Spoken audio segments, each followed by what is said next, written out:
Et donc, il n'y a pas eu beaucoup de temps de piste à Surfers Paradise sur le sec. Les sessions du vendredi se sont déroulées sans problème, mais le samedi, cela a déjà été plus compliqué. La qualification a été faite sur une piste mi-sèche, mi-humide. Assez compliqué pour trouver les bons réglages. D'ailleurs, attention, Wilson qui se fait présent. Et le warm-up a été vraiment entrecoupé de périodes neutralisées. Donc là, c'est vraiment à fond. Andretti, Wilson, Weldon, c'est la bagarre pour la 13e place. Plus entre Andretti et Wilson. D'ailleurs, attention, Wilson qui va attaquer. Non, ça ne passera pas au turn 5. Ici donc le turn 6 et après on repart dans la ligne droite. Il devrait pouvoir passer assez facilement Justin Wilson parce que Marco Andretti est vraiment dans la panade avec ses réglages depuis le début du week-end, comme Danica Patrick. Hideki Muto, ça va encore, et puis Tony Kanaan est le seul d'Andretti Green à être pas mal. Attention, voilà, il passe Justin Wilson, voilà, c'est propre, c'est bien fait. Wilson 13ème, Andretti 14ème, et donc Dan Weldon en 15ème position. Vous avez le classement qui défile en bas de l'écran. Ça change de d'habitude c'est en haut, mais là, chez les Australiens, tout est à l'envers, hein, évidemment. Donc ce sera vers le bas de l'écran, 8ème tour ou 1h38 de course restante. Et on est en caméra embarquée avec Ryan Briscoe. Briscoe qui, regardez, on ne voit même plus Will Power, là, c'est assez impressionnant vraiment, là, parce qu'on ne voit plus du tout Will Power. Donc il est bien devant. Alors, on le voit au loin tournant dans le virage bien avant Ryan Briscoe. Power, donc Briscoe 3 secondes 1, Dixon à 4 secondes 2, Ryan Hunter à 6 secondes 1, Castroneves lui est à 7 secondes, bon, moins 1 millième, mais 7 secondes donc du leader Will Power, qui roule donc pour Cavi Racing Technology, renommé entre guillemets Team Australia pour cette course de Surfers Paradise, donc en Australie. Et donc voilà, ici Ryan Briscoe qui arrive dans la chicane.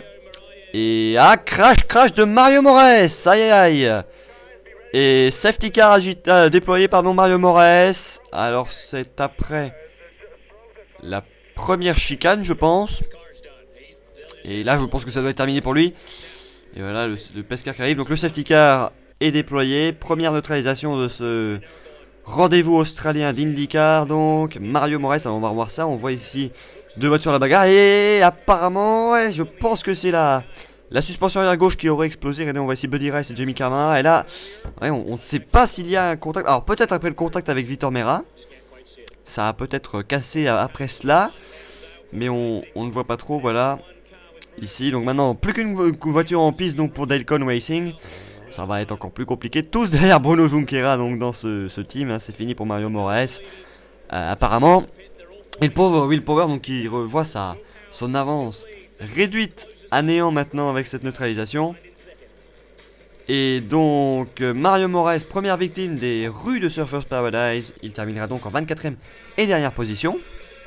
Voilà. On vient ici regarder. Donc on voit.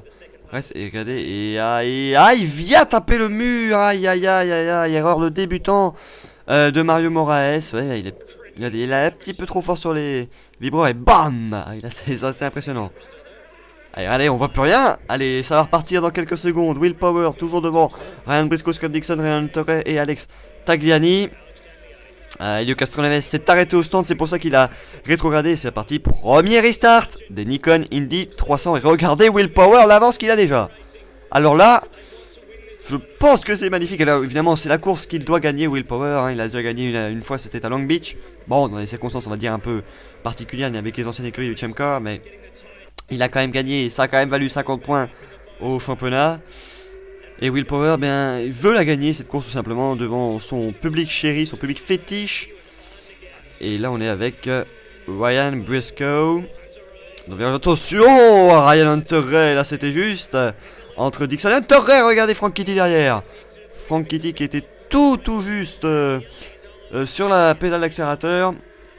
Attention, Alex Tagliani qui se fait pressant derrière Ryan Hunter là. 1h30 avant la fin. Power droit devant. Ryan Briscoe ne se fait pas embêter par Dixon, on va dire. Et voilà donc on board, comme on dit, avec Scott Dixon, caméra embarquée, pardon. Hunter Ray, Tagliani.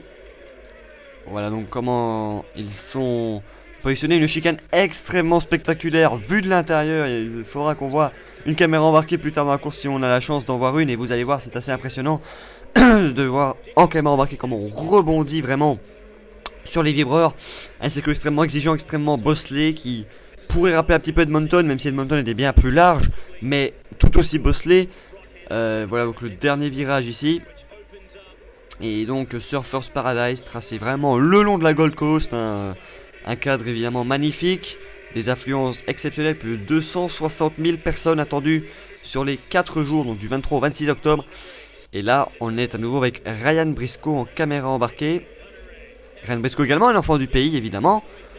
Donc Australia, comme on dit, Australia 1-2, c'est excellent pour l'instant. Les deux Australiens aux deux premières positions, ensuite un Néo-Zélandais, donc vraiment l'Océanie est pas mal. Et là, on est avec Helio Castroneves, qui a derrière lui Danica Patrick qui a un aileron cassé. Et oui, et crevaison pour Castroneves. Il a crevé et regardez Danica Patrick. Est-ce qu'il y a eu un petit contact ou quoi que ce soit? Danica Patrick là, qui est donc avec l'aileron avant gauche cassé. Aïe pour Danica Patrick. Eh bien, une course qui était déjà pas mal pourrie, qui va le devenir encore plus évidemment. Donc évidemment on va changer d'aileron. Regardez, il y a même un élément de chez Tony Kanaan qui vient aider les mécaniciens de chez Danica Patrick. Regardez, on repart du côté des Castroneves, le voilà. C'est reparti donc avec des pneus neufs. Et Danica ça continue de changer. Voilà, on a enfin enlevé l'aileron et on le change. D'ailleurs c'est un aileron de Marco Andretti, hein, donc comme quoi les pièces, on n'avait pas prévu que Danica ferait autant excellent. Et une interview avec Thomson Bell. Donc Thomson, on nous dit que vous avez peut-être touché Mario Moraes. Qu'est-ce qui s'est passé?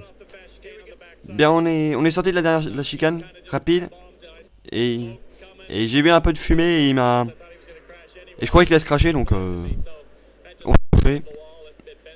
on s'est touché et puis bon, je suis dans le mur. Ça a plié la suspension à la droite, c'est dommage, c'était une longue course. Et bon, de toute façon, quelques secondes plus tard, il se crachait lui-même. Voilà, on a vu le replay de l'accident Castroneves, Danica Patrick. On passe au 17ème tour avec Will Power dans la chicane. Et attention! Et dans le mur, Will Power! C'est pas possible! Will Power, c'est fini! La suspension avant gauche, l'aileron avant gauche, tout est parti, c'est fini pour Will Power! Comment c'est possible? Ah là là là là là là! Et là, la désillusion totale de tous les Australiens sortis Ryan Briscoe, mais là, oh là là, 3 années de suite. Et regardez, il ne peut même plus tourner la voiture. 3 années de suite, la malchance pour Will Power. Alors que Lucas Reyes sort de stand encore une fois, tant qu'à faire. En 2006, il s'était heurté par Sébastien Bourdais. En 2007, il avait eu des problèmes dans les stands. Et donc en 2008, il se crache seul dans le turn 6. Et regardez, voilà, Will Power, son équipier le passe. Vitor Meira le passe, tout le monde le dépasse, c'est fini pour Will Power. Regardez, il va tirer tout droit. C'est fini. Will Power, pilote australien, écurie à demi australienne. Et là, ça devait être une décision. On va revoir, regardez. Il arrive ici dans le virage et... il a touché le mur à l'intérieur. Ça a... Ah oui, ça, à mon avis, ça a plié la suspension avant gauche ou ça a crevé le pneu. Regardez, bang, bang, bang, et c'est fini là. Et regardez, la voiture ne tourne plus, elle ne répond plus. Et là, on a juste à prier pour qu'elle tourne un petit peu, mais ce n'était pas le cas. Et regardez, Briscoe qui évite l'accident de justesse, ainsi que Scott Dixon derrière. Et là, la désillusion doit être immense, immense pour Will Power, qui était le meilleur. C'était le meilleur tout simplement. Il avait dominé les essais, dominé la qualification. Et il avait dominé les premiers tours. Alors que maintenant, avec Ryan Briscoe, on lui a dit, si Danica Patrick te bloque, rentre. Et il rentre. Voilà, il est derrière Danica Patrick. Et donc, il s'arrête au stand. Maintenant, Ryan Briscoe, le voici. Donc, le leader au stand au 21ème tour. Allez, voilà. Le v'là qui rentre. Ryan Briscoe. Pour probablement un arrêt de routine, évidemment. Voilà, allez. On va aller vite, les amis. Voilà. 4 pneus. De l'essence et c'est reparti pour Ryan Briscoe. Voilà, go. Très bien, allez, maintenant on court-circuite la chicane, évidemment, quand on sort des stands. Hunter Ray également s'est arrêté. Dixon en tête. Marco Andretti qui passe juste devant Ryan Hunter Ray. Et donc, c'était la bonne décision peut-être pour Ryan Briscoe, car Danica Patrick pouvait le bloquer un petit peu. Regardez maintenant, Scott Dixon est derrière Danica Patrick, un peu bloqué comme ça. Va-t-il s'arrêter aussi? Le contraire ne m'étonnerait, voilà. Donc il s'arrête, Scott Dixon, un tour après Ryan Briscoe. Il s'est peut-être fait arrêter un peu plus longtemps par Danica Patrick, un peu bloqué plus longtemps. Et là, ça pourrait peut-être lui coûter la tête de course. Il est au bout de la pit lane où vraiment il pourra sortir tout droit sans aucun problème. Voilà, l'une des meilleures équipes de ravitaillement, c'est celle de Scott Dixon. Et c'est parti, allez. Les 4 pneus, 22 gallons d'essence, d'éthanol.